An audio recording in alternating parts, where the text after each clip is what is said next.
इस वीडियो में हम लोग बात करेंगे सीपीसी की धारा 36 से लेकर 59 तक के बारे में, और वो भी मुख्य मुख्य धाराओं के बारे में। 36 कहती क्या है? आदेशों का लागू होना।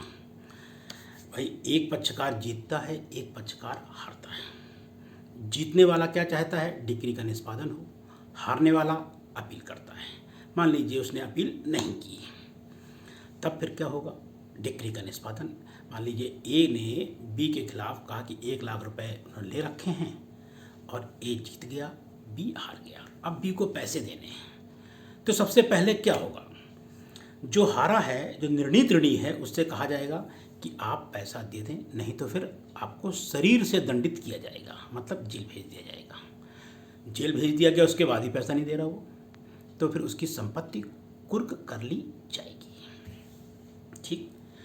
अब डिक्री के निष्पादन के लिए आवेदन कौन कर सकता है? तो डिक्री के निष्पादन के लिए आवेदन कौन करे? डिक्री होल्डर, जो जीता है वो, या डिक्री होल्डर ने यदि अपनी डिक्री किसी को ट्रांसफ़र कर दी है तो वो भी कर सकता है, और डिक्रीदार के विधिक प्रतिनिधि भी कर सकते हैं। ठीक। जो निर्णीत ऋणी है, स्पष्ट नियम है, निर्णीत ऋणी को डिक्री के निष्पादन की सूचना देना अनिवार्य नहीं है। लेकिन कुछ परिस्थितियां ऐसी हैं जब निर्णीत ऋणी को डिक्री के निष्पादन की सूचना देना अनिवार्य है। कब? नंबर 1, जब डिक्री का निष्पादन डिक्री पारित होने के 2 साल बाद कराया जा रहा हो, या डिक्री का निष्पादन निर्णीत ऋणी के विधिक प्रतिनिधि के विरुद्ध कराया जा रहा हो, या डिक्री जब ट्रांसफ़र कर दी गई हो और वो व्यक्ति डिक्री का निष्पादन करा रहा हो, और चौथा, यदि व्यधिकारी राज्य क्षेत्र ने डिक्री पारित की है, तो यदि वो डिक्री का प्रवर्तन कराना चाहता है तो डिक्री होल्डर को वह सूचना देगा। ये मामला कहाँ पर है? 36 में, आदेशों का लागू होना और डिक्री का निष्पादन। 37 में क्या दे रखा है? डिक्री पारित करने वाले न्यायालय की परिभाषा। डिक्री पारित करने वाले न्यायालय की परिभाषा में क्या कहा गया है कि डिक्री पारित करने वाला न्यायालय कौन सा होगा? जो डिक्री देगा वही तो होगा। लेकिन ये बात बतानी क्यों पड़ रही है? ये बात लिखनी इसलिए पड़ रही है क्योंकि सुप्रीम कोर्ट और हाई कोर्ट डिक्री का निष्पादन नहीं करते हैं। वो क्या करते हैं? वो जिस न्यायालय से, मतलब डीजे कोर्ट ने भेजी, भाई 2 आदमियों का मुकदमा चला डिस्ट्रिक्ट कोर्ट में, एक हार गया, एक जीत गया। जीतने वाला क्या चाहता है? डिक्री का निष्पादन हो, और हारने वाला अपील किया। अपील उसने हाई कोर्ट में की, और हाई कोर्ट में भी हार गया। तो हाई कोर्ट करता क्या है? डिस्ट्रिक्ट कोर्ट ही से तो कहेगा कि इसका निष्पादन करो, और by the way district court वो उस समय मौजूद नहीं है। मान लीजिए हमने जालौन में पारित किया, जालौन डिस्ट्रिक्ट कोर्ट ने हमारे पक्ष में डिक्री पारित की, और दूसरा पक्ष इलाहाबाद हाई कोर्ट चला गया। अब इलाहाबाद तो हाई कोर्ट जालौन को ही भेजेगा। लेकिन यहाँ पर एक प्रश्न ये आता है, बाय द वे जालौन का जो डिस्ट्रिक्ट कोर्ट है वो झांसी में मर्ज कर दिया गया, तो अब हम डिक्री होल्डर हैं, तो हम डिक्री के निष्पादन के लिए आवेदन कहाँ करेंगे? तो फिर हम झांसी में करेंगे। ये बात बताई गई है। अब डिक्री पारित करने वाला न्यायालय हो गया किसमें? डिक्री पारित करने वाले न्यायालय की परिभाषा 37 में। 38, भाई डिक्री का निष्पादन कौन न्यायालय करेगा? जिसने डिक्री पारित की हो वो, या जिसको डिक्री का अंतरण किया गया है वो। डिक्री का अंतरण 39 में दे दिया गया है, क्योंकि यहाँ पर एक हाई कोर्ट के बाद पास स्वविवेक अधिकार है, वो डिक्री निष्पादन के लिए नीचे वाले न्यायालय को अंतरित कर सकता है। फिर 40 में ये दे दिया गया है कि भाई डिक्री अन्य राज्य के न्यायालय को निष्पादन करने के लिए भेजी जानी है, तब डिक्री की कार्यवाहियों के परिणाम को प्रमाणित किया जाना। 41 में अंतरित डिक्री के जो डिक्री अंतरित करने वाले न्यायालय के प्रशासन के बारे में बता दिया गया है। 42 में, 43 में ये कह दिया गया कि भाई जहाँ इस अधिनियम का क्षेत्राधिकार नहीं है, ये संहिता लागू नहीं होती है, ठीक है, वहाँ पर सिविल न्यायालय के डिक्री के निष्पादन की प्रक्रिया। जहाँ पर यह संहिता लागू नहीं होती है, राजस्व न्यायालय द्वारा पारित डिक्री का निष्पादन कैसे किया जाएगा। 44 में व्यधिकारी क्षेत्र, 45 में विदेशी। फिर इम्पॉर्टेंट है 46 क्या है? आज्ञा पत्र। आज्ञा पत्र क्या है? जब कोई न्यायालय डिक्रीदार के आवेदन पर किसी ऐसे न्यायालय को जो डिक्री के निष्पादन में सक्षम हो आज्ञा पत्र निकाल सकेगा कि इस डिक्री में निर्दिष्ट वस्तुओं को, जंगम वस्तुओं को जो भी दी गई हैं उसको कुर्क कर लिया जाए। क्या है आज्ञा पत्र में? क्या है? डिक्री पारित करने वाला न्यायालय डिक्रीदार के आवेदन पर ऐसे सक्षम न्यायालय को जो डिक्री के निष्पादन में सक्षम है एक आज्ञा पत्र निकाल सकेगा।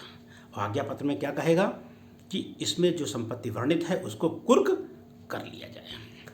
लेकिन आज्ञा पत्र के अधीन कोई भी डिक्री 2 माह से अधिक नहीं चलेगी। सबसे अधिक आने वाला क्वेश्चन यही है।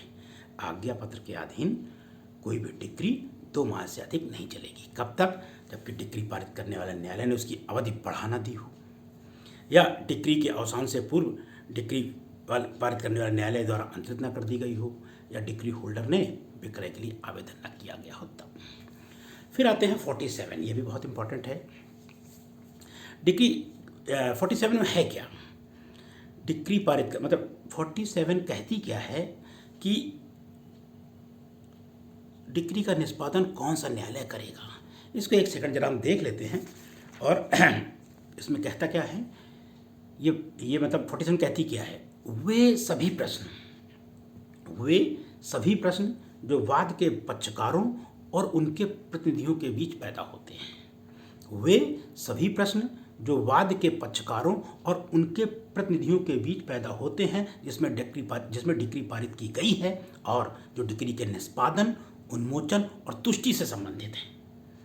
तो डिक्री पारित करने वाला न्यायालय द्वारा, न कि अन्य वाद द्वारा सुने जाएंगे या विचारित किए जाएंगे। मतलब उसी न्यायालय द्वारा। कोई पक्षकार, डिक्री के निष्पादन को कोई पक्षकार व्यक्ति जो है उसका पक्षकार है या नहीं, तो कौन न्यायालय निश्चित करेगा? डिक्री पारित करने वाला न्यायालय ही करेगा। फिर से एक बार बोल दें, वे सभी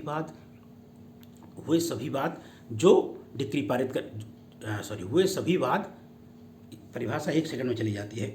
वे सभी प्रश्न जो वाद के पक्षकारों और उनके प्रतिनिधियों के बीच पैदा होते हैं। फिर से बोल रहा हूँ, वे सभी प्रश्न जो वाद के पक्षकारों और उनके प्रतिनिधियों के बीच पैदा होते हैं जिसमें डिक्री पारित की गई है और वे डिक्री के निष्पादन, उन्मोचन और तुष्टि से संबंधित हैं, तो डिक्री पारित करने वाले न्यायालय द्वारा, न कि पृथक वाद द्वारा आधारित किए जाएंगे।